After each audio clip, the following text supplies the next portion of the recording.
வணக்கம். இன்னைக்கு வந்து நம்ம சேமியா பாயசம் எப்படி பண்ண போறோம்னு பார்க்க போறோம். இது வந்து வெர்மிசெல்லி கீர். நான் ஏன் இப்போ வந்து தங்கிலீஷ்ல பேசுறேன்னா நிறைய தமிழ் பேசாதவங்களும் இந்த வீடியோ பார்க்குறாங்க. அதனால நான் இந்த ஐட்டம்ஸை மட்டும் கொஞ்சம் அப்பப்போ தங்கிலீஷ்ல சொல்கிறேன். இங்கிலீஷில் நடுவில் கலந்து சப்டைட்டில் வினோத் இன்ஸ்ட்ரக்ஷன்ஸ் வினோத் போடுவார். ஸோ இது வந்து வெரி ஈஸி. பாலே இல்லைன்னு வச்சுக்கோங்க, வீட்டில் கவலையே இல்லை. நீங்கள் வந்து மில்க் மேட் வைக்குதுல, கண்டென்ஸ்டு மில்க், நம்ம ஊரில் மில்க் மேட் அப்படின்வாங்க. இங்கே வந்து நாங்கள் கண்டென்ஸ்டு மில்க், மேக்னோலியா கண்டென்ஸ்டு மில்க்னு சொல்கிறோம். ரோஸ்டட், முக்கியமான விஷயம், ரோஸ்டட் சேமியா தான் வாங்கணும். இப்படி தான் இருக்கும் ரோஸ்டட் சேமியா. இந்த மாதிரி இந்த நான் ரோஸ்டட் வாங்கினீங்கன்னா அது வறுக்கிறதே ஒரு பெரிய தலைவலி. நமக்கு அந்த தலைவலியும் வேணாம், அதுக்கான நேரமும் இப்போ இல்லை. நேரமும் இருந்தாலும் அது எதுக்கு? அதுதான் அவங்களே வறுத்து அழகாக விற்கிறாங்கல்ல, அதை நம்ம வாங்கிடலாம். அது ரொம்ப ஈஸி. ஸோ இந்த ரோஸ்டட் சேமியா தான் நம்ம பெஸ்ட் ஐட்டம். இது வந்து ஒரு ஐ டோன்ட் நோ, இது எல்லாரும் இப்படி தான் பண்ணுறாங்களான்னு தெரியல. நான் இப்படி தான் பண்ணி பழகியிருக்கேன்.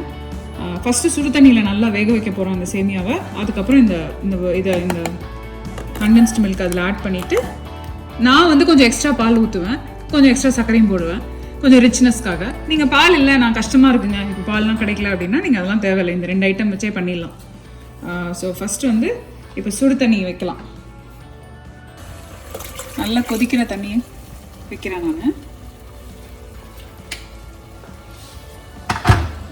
ஸோ நம்ம வந்து ஒரு ஃபேமிலிக்கு ஜென்ரலாக 4 பேர் இல்லைனா 4லேருந்து 6 பேர் சாப்பிட்ற குவான்டிட்டிக்கு நான் செய்ய போகிறேன். அதுக்கு வந்து 1.5 cup roasted vermicelli, 1.5 cups of roasted vermicelli சேமியா போட போகிறோம்.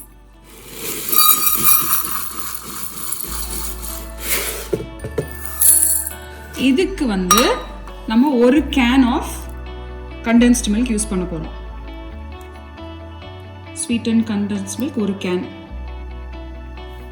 ஓகே.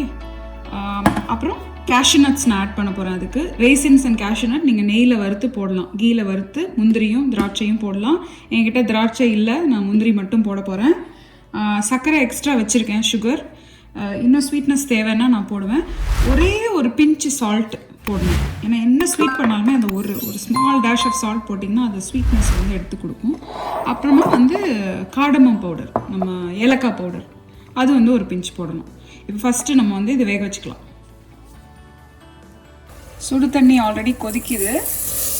இதில் 1.5 கப்ஸ் நான் ஆட் பண்ணுறேன். இப்போ வந்து அதில் கொஞ்சம் தண்ணி பத்தாத மாதிரி இருக்குது. நான் ஆல்ரெடி கெட்டிலில் கொஞ்சம் சூடு தண்ணி வச்சுருக்கேன்.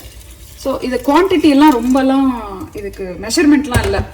இப்போ இது அப்ராக்சிமேட்லி 1:2ன்னு வச்சுக்கோங்க. ஆனால் ஐடியா வந்து நம்ம இது வந்து இந்த இதுக்கு அதாவது ஃபுல்லாக சப்மர்ஜ் ஆகிருக்கு பாருங்கள், ஃபுல்லாக முங்கி இருக்குல்ல, அதான் அளவு.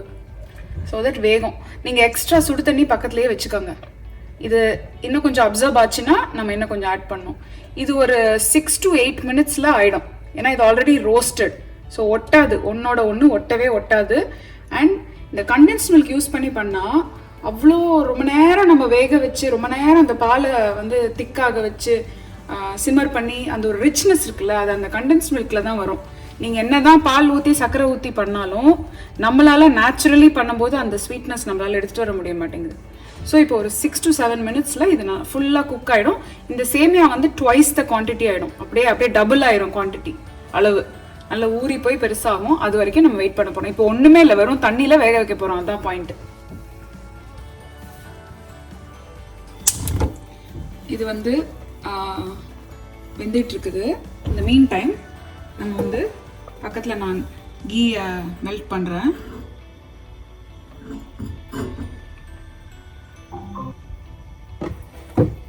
இதில் வந்து நம்ம கேஷ்யூ நட்டை வந்து முந்திரி இருக்கு இல்லையா, இதை நான் இந்த மாதிரி உடச்சி வச்சுருக்கேன். முந்திரியை உடச்சி வச்சுருக்கேன். இதை வந்து நான் இதில் போட்டு ரோஸ்ட் பண்ண போகிறேன்.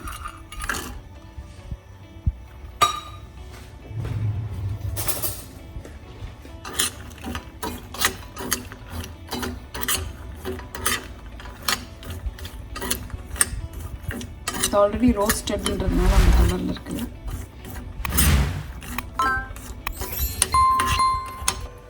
இப்போ வந்து ஒரு 6 மினிட்ஸ் ஆயிருக்கு.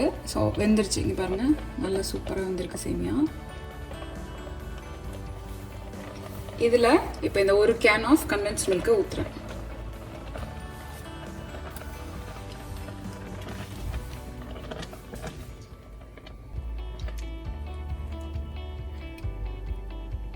இந்த ஆங்கிள் எப்படி எடுக்கிறீங்கன்னு சில பேர் கேட்டிருந்தீங்க. என் தலை மேலே தான் எடுக்கிறாரு ஒரு வீடியோ, அதனால தான் இந்த ஆங்கிள் வருது. என் தலைக்கு மேலே இருக்கு கேமரா.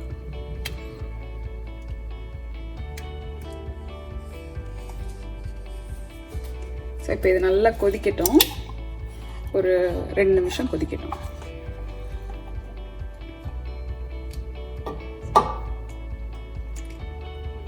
இந்த மீன் டைம் நம்ம வந்து என்ன பண்ண போகிறோம், ஏலக்காய் பொடி, காடமம் பவுடர்,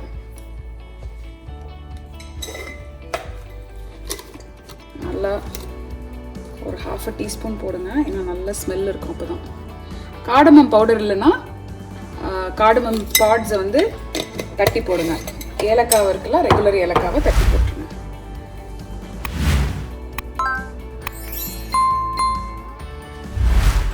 இது வந்து நம்ம இன்னொரு 3 to 5 மினிட்ஸில் நம்ம ஆஃப் பண்ணிட போகிறோம். கொஞ்சம் தண்ணியாக தான் நம்ம இதை வைக்கணும், ஏன்னா சேமியா பாயசம் வந்து திக்காயிடும். இது வந்து ஆறுச்சுன்னா when it cools down it will thicken. So நம்ம என்ன பண்ணலான்னா, இது ஃபஸ்ட்டு இன்ஃப்யூஸ் ஆகட்டும் நல்லா. இது நல்லா உள்ளே சேர்ந்து அந்த இது குக் ஆகி அந்த வாசனை எல்லாம் உள்ளே போகும். அப்படியே நம்ம வறுத்து வச்சிருக்கிற முந்திரி உள்ளே போட்டுருவோம்.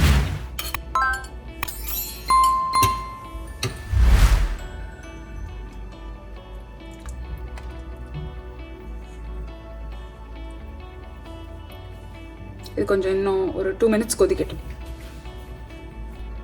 கொஞ்சோண்டு A2 பால், இன்னும் எங்கள் வீட்டில் ஹோல் மில்க் நான் கொஞ்சோண்டு ஆட் பண்ணியிருக்கேன். இப்போ வந்து அதை மிக்ஸ் பண்ணிவிட்டு ஒரே ஒரு கொதி வந்திருக்கு, வந்தோடனே இதை ஆஃப் பண்ணிடலாம். அவ்வளோதான், ரெடி.